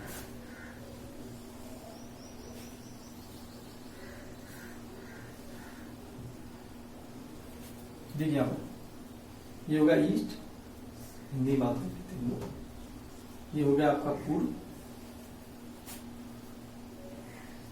ये हो गया आपका पश्चिम, ऊपर आपका उत्तर, नीचे आपका दक्षिण, आपका दक्षिण। यहां तो भाई कोई दिक्कत। अब देखिए यहां पर जो मध्य प्रदेश की बात करते हैं हम लोग, देखिए यहां पर मध्य प्रदेश की बात करते हैं हम लोग, तो देखिए यहां पर जो मध्य प्रदेश का पूरब से लेके पश्चिम तक, पूरब से लेके पश्चिम तक और उत्तर से लेके दक्षिण तक कितना विस्तार है, कितना विस्तार है, ठीक। पूरब से लेके पश्चिम तक, उत्तर से लेके दक्षिण तक इसका कितना विस्तार है। तो देखिए यहां पर यदि हम लोग पूरब से पश्चिम, देखा होगा आपने मध्य प्रदेश, तो पूरब से पश्चिम तक लंबाई आपको कैसे दिखती है, ज्यादा लगती है। तो वहां पर देखिए, यहां पर देख लेते हैं, देखिए यहां पर जो पूरब से पश्चिम तक विस्तार इसका, ये है आपका 870 किलोमीटर। कितना है? 870 किलोमीटर, ठीक। और देखिए आप, देखिए उत्तर से दक्षिण तक आपको लंबाई कैसे दिखती है, कम। उसी तरीके से मैंने इसको थोड़ा लंबा बना दिया, ऊपर वाले को थोड़ा सा छोटा बना दिया, तो आप लोग थोड़े से ये चीज भी क्लियर है। और उत्तर से जो दक्षिण है वहां तक इसका विस्तार कितना है, 605 किलोमीटर। कितना है? 605 किलोमीटर, ठीक। और इसका जो क्षेत्रफल है, जो क्षेत्रफल है, नीचे यही नीचे लिखा देता हूं, देखिए यहां पर यहीं पे लिखा देता हूं। चलिए पहले इसको कवर कर लेते हैं, फिर एक लाइन में लिखा दूंगा, कोई इश्यू नहीं, ठीक है। तो यहां पर देखिए जो पूर्व है, जो पूर्व है, जो मध्य प्रदेश है, जो पूर्व है, पूर्व में दूसरे राज्यों से कौन बांटता है, तो पूर्व में से मैकान पर्वत, पूर्व में कौन से मैकान पर्वत है, इसके पूर्व में, ठीक है। जो पूर्व है उसमें कौन है, मैकान पर्वत है, ठीक। और जो पश्चिम की बात करें हम लोग, पश्चिम, यहां पर राजपीपला श्रेणी कौन सी है, जब पर्वत पठार पढ़ेंगे हम लोग तब ये सारी चीजें क्लियर करेंगे, ठीक है। राजपीपला पहाड़ी है, एग्जामिनेशन में तो पूछे जाते हैं वो सारे फैक्ट हम लोग यहाँ पे देख रहे हैं, ठीक। वही चीजें बात कर रहे हैं जो एग्जामिनेशन में पूछी जाती है, पूछी जा सकती है, ठीक। अब देखिए हम लोग उत्तर की बात करें तो उत्तर की सीमा कौन बनाती है, यहाँ पर चंबल नदी कौन आती है, यहाँ पर मैकान पर्वत, यहाँ पर राजपीपला श्रेणी और यहाँ पर चंबल नदी कौन आती है, आपकी चंबल नदी। और दक्षिण की बात करें, और दक्षिण की बात करें तो दक्षिण में मैंने आप लोगों को बताया था कौन होता है आपका, ताप्ती नदी। कौन सा है आपका, ताप्ती नदी। यहां तक बताइए कोई दिक्कत, यहां तक बताइए कोई दिक्कत। अब देखिए यहां पर देखिए, यहां पर देखिए कुछ इंपॉर्टेंट फैक्ट हैं जो पूछे जा सकते हैं, वो मैं यहां पे कवर करा रहा हूं, ठीक है, कवर करा रहा हूं। यहां पर मध्य प्रदेश के केंद्र बिंदु की बात कर रहा हूं मैं। मध्य प्रदेश में कौन कौन से क्षेत्र हैं, वो किसी ना किसी के केंद्र बिंदु है, ठीक। तो यहां पर देखिए पहली बात करता हूं मैं, देखिए जो पृथ्वी है, जो हमारी पृथ्वी है, पृथ्वी का केंद्र बिंदु कहां पर है, जो हमारी पृथ्वी है, सारी की सारी पृथ्वी का केंद्र बिंदु कहां पर है, तो देखिए आप लोगों ने देखा होगा, पढ़ा भी होगा कहीं कहीं, जो जो केंद्र बिंदु है पृथ्वी का, तो वो क्या है आपका मंगलनाथ। ये मंगलनाथ मंदिर कहां पर है आपका? उज्जैन में। कहां पर है आपका? उज्जैन में। ठीक, तो कौन है आपका? पृथ्वी का केंद्र बिंदु,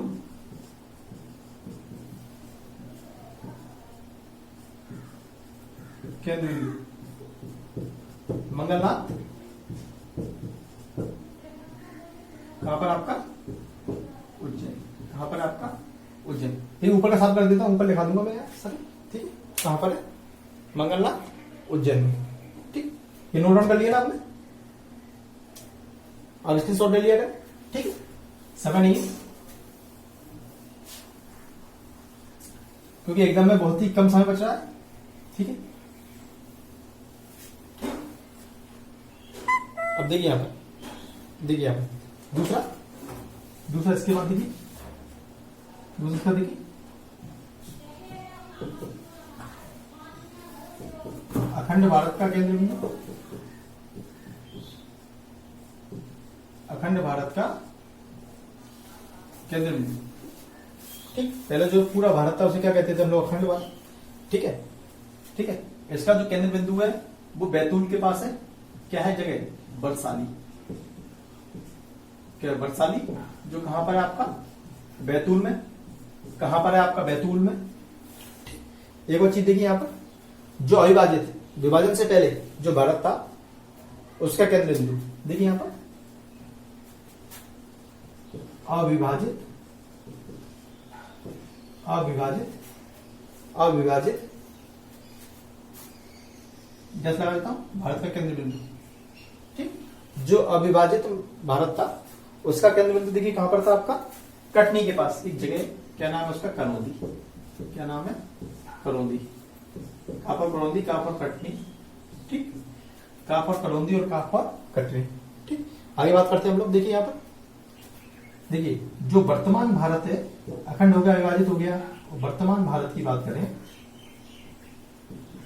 वर्तमान भारत का केंद्र बिंदु देखिए यहां पर कहां पर है? जो वर्तमान भारत है उसका केंद्र बिंदु देखिए कहां पर है? ये है आपका विदिशा में। कहां पर है आपका? विदिशा में। कहां पर है आपका? ये वही विदिशा है अशोक वाली। ठीक है, श्रीदेवी वाली। ठीक, या श्री कुमारी। ठीक, अब देखिए यहां पर, अब देखिए हम लोग, अब देखिए हम लोग मध्य प्रदेश की बात कर लेते हैं। जो मध्य प्रदेश है, सबकी बात कर ली, तो मध्य प्रदेश का केंद्र बिंदु कहां पर है आपका? ये है आपका सागर। कहां पर है आपका? सागर। ठीक, यहां तक बताइए कोई दिक्कत? यहां तक बताइए कोई दिक्कत? ऐसा कोई टॉपिक जो आपको क्लियर नहीं हुआ? देखिए हम लोग और आगे बात करें, हम लोग थोड़ी सी और आगे बात करते हैं। तो देखिए यहां पर, देखिए यहां पर हम लोग थोड़ी सी और आगे बात करते हैं।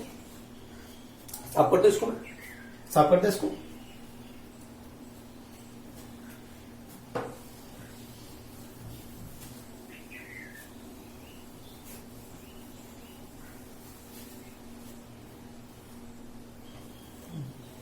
देखिए आप साफ करते इसको। देखिए यहां मैं क्षेत्रफल मिस हो गया था, क्षेत्रफल लिखा देता हूं यहां पे मैं। ठीक, क्या लिखा देता हूं यहां पर मैं? क्षेत्रफल। देखिए यहां पर इसका मैं इसकी स्थिति बताऊंगा मध्य प्रदेश की, उसके बाद हम इस लेक्चर को समाप्त करेंगे। ठीक, अब देखिए यहां पर तो क्षेत्रफल है, ये क्षेत्रफल आपका 3,08,252 वर्ग किलोमीटर। देखिए किसी किसी बुक में 248 भी दिया रहता है, लेकिन जो आपका राइट आंसर है वो कितना है? 252, क्योंकि जो केरल घाटी है उसका सॉल्यूशन हो चुका है, वो अब मध्य प्रदेश में ही है। ठीक, केरल घाटी का विभाग था, इसकी वजह से 248, कहीं पर 252 लिखा रहता है। ठीक, अब यहाँ पर क्लियर हो चुका है। ठीक, देखिए यहाँ पर।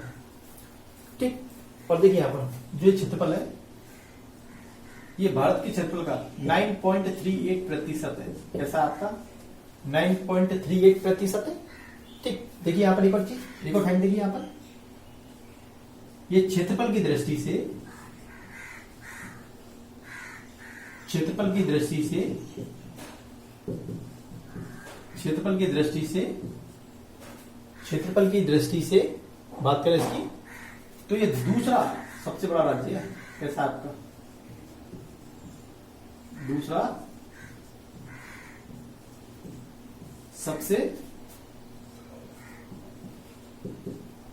सबसे बड़ा राज्य, कैसा आपका दूसरा सबसे बड़ा राज्य। ठीक, अब देखिए यहाँ पर दूसरा सबसे बड़ा राज्य, तो इससे पहले और दूसरे नंबर पे कौन आता है? देखिए यहाँ पर, पहले नंबर पे आता है राजस्थान। क्या आता है? राजस्थान। दूसरे नंबर पे आपका क्या आता है? मध्य प्रदेश। और तीसरे नंबर पे कौन सा आता है आपका? महाराष्ट्र। कौन सा आता है आपका? महाराष्ट्र। ठीक, मध्य प्रदेश का पता ही कितना आपका? 3,08,252 वर्ग किलोमीटर। 3,08,252 वर्ग किलोमीटर। ठीक, 3,08,252 वर्ग किलोमीटर। देखिए राजस्थान के पास है 3,42,239 वर्ग किलोमीटर। कितना है? इतना बड़ा क्षेत्र है। अब महाराष्ट्र में देखिए कितनी बड़ी जनसंख्या है, और देखिए उसके बाद क्षेत्र कितना है? 3,07,713 वर्ग किलोमीटर। 713 वर्ग किलोमीटर। ठीक, नोट डाउन कर लीजिए। ठीक, जितनी फैक्ट है मैं यहीं पे लेके चल रहा हूं। ठीक, पूछा जा सकता है पहले नंबर पे कौन है, उसका क्षेत्रफल कितना है, क्या पूछा सकता है? तीसरे नंबर पे कौन है, उसका क्षेत्रफल कितना है। ठीक, तो मैं यहां वो भी लेके चल रहा हूं। ठीक है, अब देखिए यहां पर हम लोग आगे बात करें, साफ करते हैं इसको, हम लोग इसको साफ कर देते, हम लोग आगे बात करते हैं। इसके बाद हम लोग लास्ट फैक्ट की बात करते हैं, उसके बाद हम इस लेक्चर को यहीं पे समाप्त करते हैं।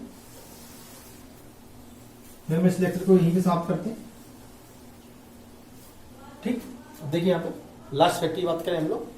ठीक है, अब यहां पर देखिए, यहां पर इसकी भौगोलिक स्थिति की बात चल रही थी। यहां पर देखिए हम लोग इसकी अक्षांशीय दृष्टि से बात कर ले, हम लोग इसकी बात कर ले इसकी। देखिए यहां पर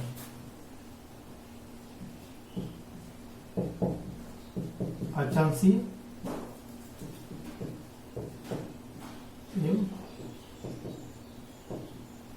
एवं देशांतर दृष्टि से बात करें कि मध्य प्रदेश की स्थिति कैसी है, कितने अक्षांश पर और कितने देशांतर पर स्थित है। ठीक, उसकी भी हम लोग बात कर लेते हैं। ये भी पूछा जाता है। ये सब मैं आपको जितने भी फैक्ट बता रहा हूं, ये सारे के सारे एग्जामिनेशन में पूछे जा रहे हैं। ठीक, या पहले कभी पूछे जा चुके हैं या आगे पूछे जा सकते हैं, उन्हीं की बात कर रहे हैं हम लोग।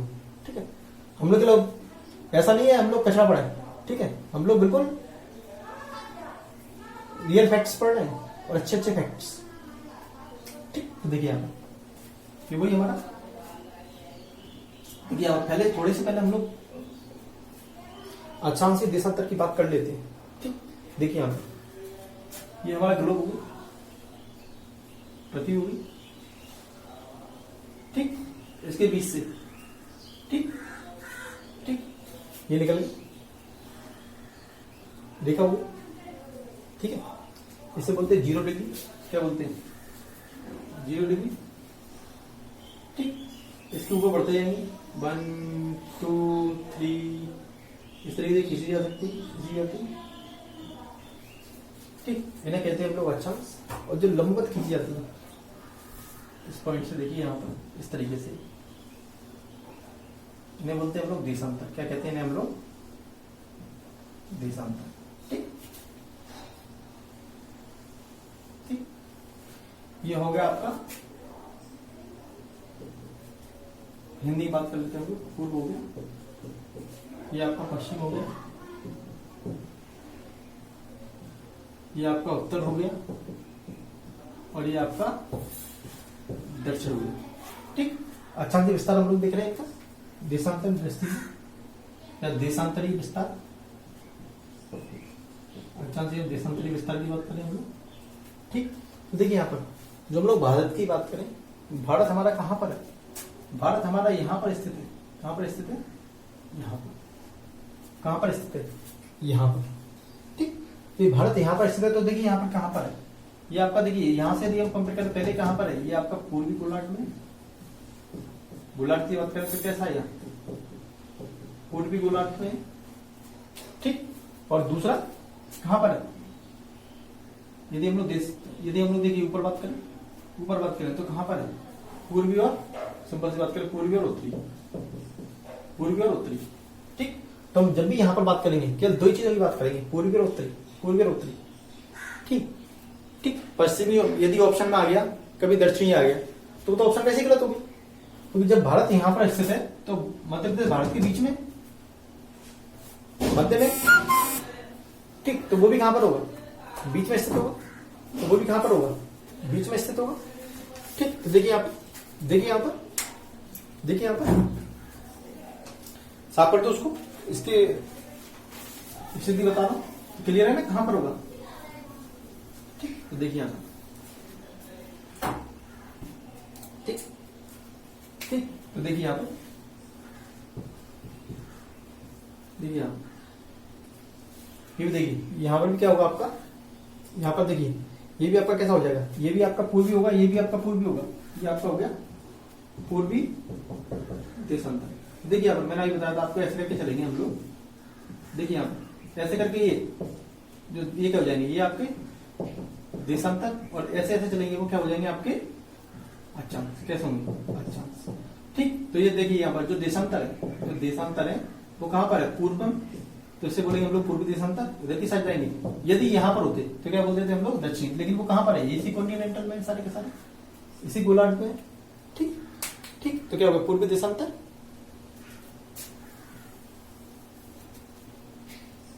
तो ये भी कहां पर ही होगा? जो ये वाली स्थिति है ये भी कहां पर ही होगी? पूर्वी देशांतर के अंदर ही। कहां पर होगी? पूर्वी देशांतर। ये मैं लिखा रहा हूं इनको, इनका कितनी डिग्री में विस्तार होगा, कितना क्या होगा, सब चीज क्लियर कराऊंगा यहाँ पे, ठीक है। अब यहाँ पर देखिए ऊपर की बात करें हम लोग, ठीक है। ऊपर क्या होगा? अक्षांश। तो ये आपका उत्तरी अक्षांश,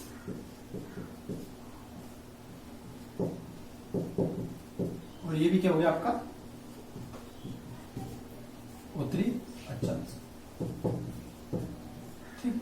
यहाँ पर मैं आपको बिंदु भी लिखा दूंगा, पूर्वी देशांतर पर कौन सा बिंदु है, ठीक। तो देखिए यहाँ पर जो यहाँ पर देखिए जो पूर्वी देशांतर का विस्तार है, ये देखिए यहाँ पर कहां से, ठीक।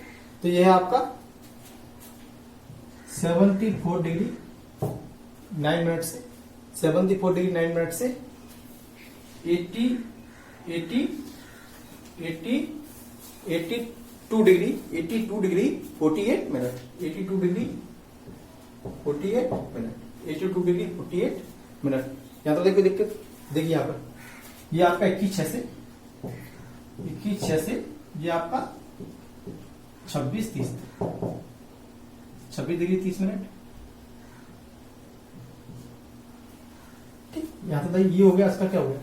ये स्थिति होगी। देखिए यहां पर कैसे लिखेंगे? पूर्वी देशांतर से 74 डिग्री 9 मिनट,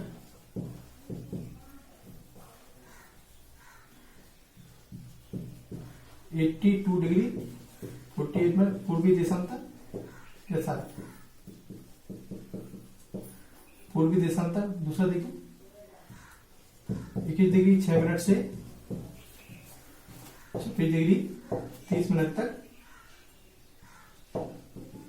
उत्तरी अक्षांश। यहां तक इसका विस्तार।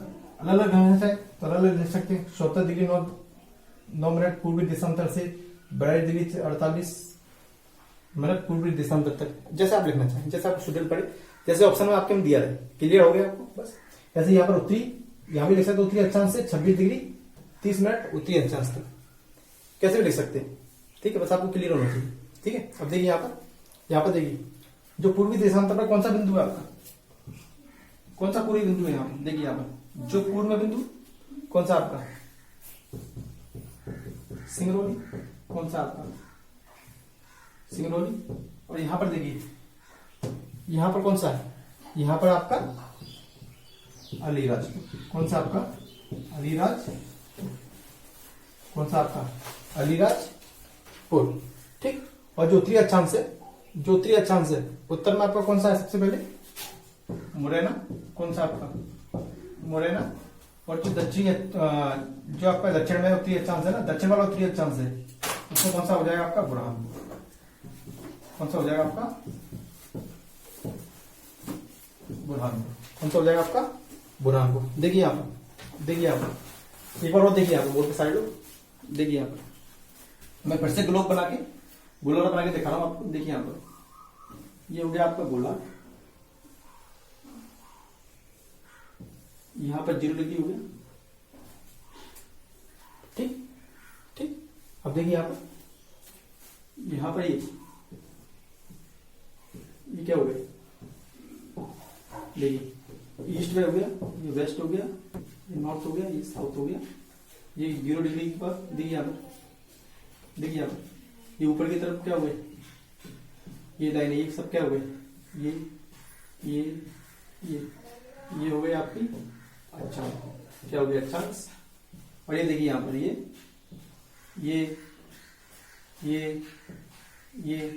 क्या हो गया आपके, हो गया देशांतर, कैसे हो गया आपके देशांतर। अब भारत कहाँ पर है, यहाँ पर स्थित है, तो किसमें स्थित है, देखिए यहाँ पर देखिए पूर्व और उत्तर में स्थित है, पूर्व और उत्तर में स्थित है। तो वो स्थिति यहाँ पे बनेगी, वो स्थिति कहां पर बनेगी, यहाँ पे जो मैंने अभी बनाई, ठीक। तो यहाँ पर देखिए, यहाँ पर देखिए यदि हम मेन बिंदु की बात करें, इसकी बात करें, तो यहाँ पर देखिए इधर की साइड जा रहा है, तो कहां पर होगा, पूर्वी, पूर्वी। और देखिए लाइन किसकी, देशांतर की, तो क्या हो जाएगा पूर्वी देशांतर। ऊपर की बात करें हम लोग, ऊपर की और ऊपर बढ़ते, तो यहाँ पर ये देखिए यहाँ निकले, तो ये और यहाँ ये कौन सी ऊपर वाली लाइन, कौन सी अक्षांश की, तो और ऊपर कौन सा है नॉर्थ, तो क्या हो जाएगा आपका उत्तरी अक्षांश, उत्तरी अक्षांश। अब देखिए यहाँ पर ये स्थिति होगी। अब देखिए यहाँ पर ये तो हो गई कॉन्टिनेंटल स्थिति, मतलब उसकी जो अक्षांशीय और देशांतर है इसकी स्थिति होगी। अब उसकी हम लोग मध्य प्रदेश में बात कर रहे हैं, तो उसको अंडर पे कौन सा होगा, मध्य प्रदेश का जो पूर्वी बिंदु होगा कौन सा होगा, सिंगरौली, जो वहां पर स्थित है। और मध्य प्रदेश का जो पश्चिमी बिंदु होगा वो कौन सा, अलीराजपुर, जो वहां पर स्थित है, ठीक। तो कहां पर स्थित है, इस देशांतर पर स्थित है। उसी तरीके से ये इस देशांतर पर स्थित है, ठीक है। अक्षांश स्थिति होगी और देशांतर विस्तार हो गया। लेकिन वहां पर उत्तरी में कहा है मुरैना, वो स्थित कहां पर है, उस देशांतर पर। कैसे ही आपका जो बुरहानपुर है वो स्थित कहां पर है दक्षिण बिंदु स्थित कहां पर स्थित, इस आपका अक्षांश में, ठीक। आज के लिए इतना ही काफी है, ठीक। इसके आगे हम लोग नेक्स्ट क्लास में बात करेंगे, थोड़ा सा ये और बचा है। उसके बाद क्या करेंगे हम लोग, जो महत्वपूर्ण राजवंश है उनके बारे में बात करेंगे। आज के लिए इतना ही काफी है। आपके फ्रेंड सर्कल में जो भी लोग हैं उनको सजेस्ट करें। 30 दिन में आपके 3 यूनिट यहाँ पर मैं आपके सारे के सारे कंप्लीट कराऊंगा। और इसके साथ ही मेरा जो पॉलिटी की सीरीज चल रही है, यहाँ पर मेरी मैथ की सीरीज भी चल रही है, और यहाँ पर मेरा आपका हिस्ट्री क्लासेस भी स्टार्ट हो चुकी है, ठीक। तो वहां पर उससे भी जुड़े आप लोग, तो आपको बहुत कुछ अच्छा मिलने वाला है यहाँ पे, ठीक ठीक। धन्यवाद।